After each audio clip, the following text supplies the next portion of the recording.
Assalamualaikum warahmatullahi wabarakatuh. Masih bersama Pak Abdul. Kali ini akan kita bahas materi hal-hal terkait dengan lingkaran. Sebelum kita bahas lebih lanjut, sebaiknya kita pahami terlebih dahulu apa lingkaran itu, apa saja benda-benda di sekitar kita yang berbentuk lingkaran. Lingkaran ini merupakan salah satu bentuk bangun datar. Nah, sekarang lingkaran itu apa? Lingkaran adalah kumpulan dari titik-titik pada bidang datar yang jaraknya sama dari satu titik tetap di bidang tersebut. Jadi maksudnya adalah titik tetap itu yang berada di tengah lingkaran ini. Jadi titik-titik yang memiliki jarak sama dengan titik tetap yang ada di sini, nah inilah dinamakan lingkaran. Jadi lingkaran adalah kumpulan titik-titik pada bidang datar yang memiliki jarak yang sama dengan titik yang berada di tengah-tengah lingkaran ini.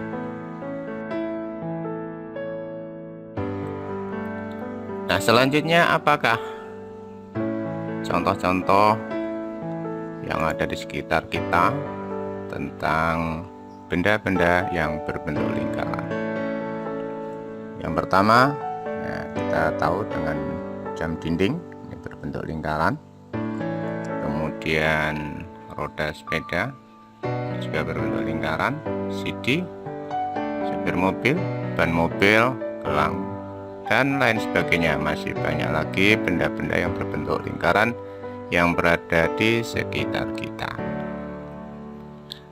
Oke, selanjutnya kita bahas apa saja sih hal-hal yang berkaitan dengan lingkaran. Nah, di sini kita pahami satu persatu dari unsur-unsur lingkaran. Yang pertama, lingkaran di sini di tengah ada titik. Titik ini ya dinamakan titik pusat lingkaran. Di titik pusat lingkaran ini merupakan titik tetap di tengah-tengah lingkaran. Ini namanya titik pusat lingkaran. Selanjutnya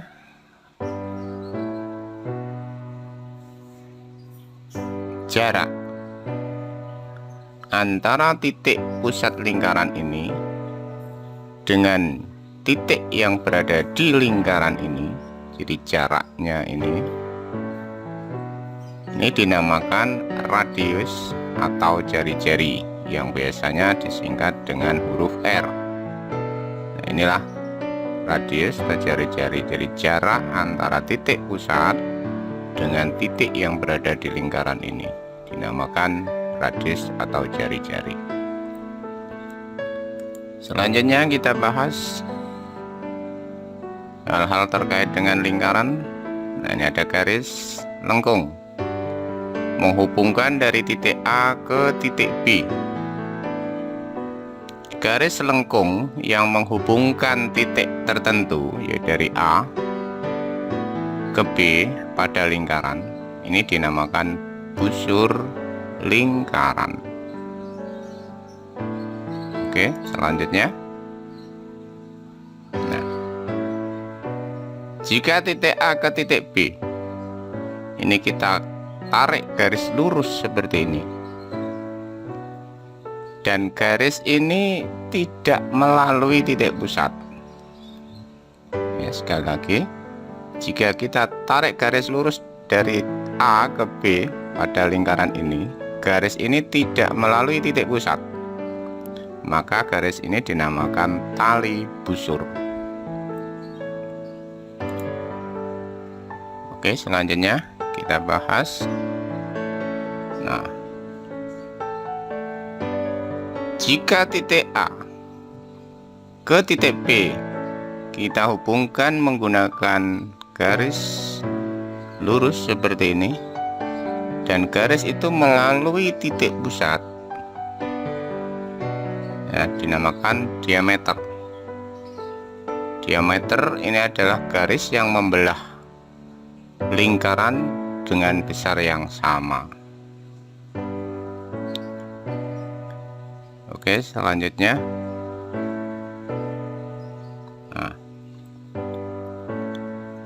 jarak ini antara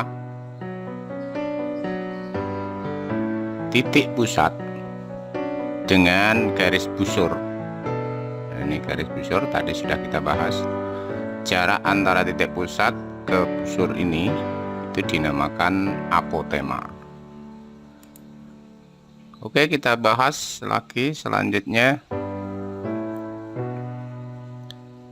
Nah, daerah yang berwarna ini yang dibatasi busur. Busur itu dari A ke B, ini busur, dan dua jari-jari, jadi A ke titik pusat dan B ke titik pusat. Daerah yang dibatasi oleh busur dan dua jari-jari ini dinamakan juring. Oke, selanjutnya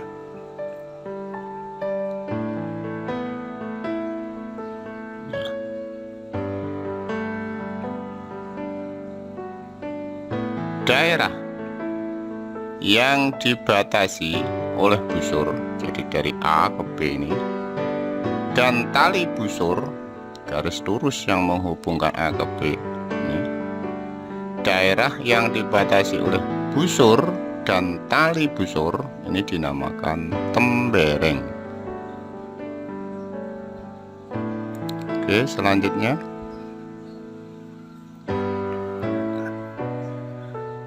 busur yang terpanjang dalam lingkaran, busur ini garis lengkung, yang terpanjang di dalam lingkaran dinamakan keliling. Jadi keliling itu pada dasarnya adalah busur yang penuh. Busur yang penuh. Jadi busur terpanjang dalam lingkaran ini dinamakan keliling. Selanjutnya kita bahas daerah yang berada di dalam, yang berwarna ini, yang dibatasi oleh lingkaran. Dibatasi oleh lingkaran atau keliling ini, daerah yang berada di dalam ini secara penuh dinamakan luas. Di luas adalah daerah yang dibatasi oleh keliling lingkaran. Oke, selanjutnya dalam lingkaran ini ada lambang seperti ini. Ini dinamakan pi. Pi ini adalah sebuah rumusan yang digunakan untuk mencari keliling maupun luas lingkaran. Tapi ini memiliki nilai 3,14 atau 22/7. Nah, untuk penggunaannya ini akan kita bahas pada materi mencari keliling dan luas lingkaran. Bagaimana menggunakan 3,14 ataukah 22/7. Nah, nanti kita bahas pada materi selanjutnya. Demikian pembahasan materi kali ini tentang hal-hal yang berkaitan dengan lingkaran. Semoga bermanfaat dan dapat dipahami. Jika masih belum memahami materi ini, silakan dalami lagi dengan mengulang memutar videonya kembali. Terima kasih. Wassalamualaikum warahmatullahi wabarakatuh.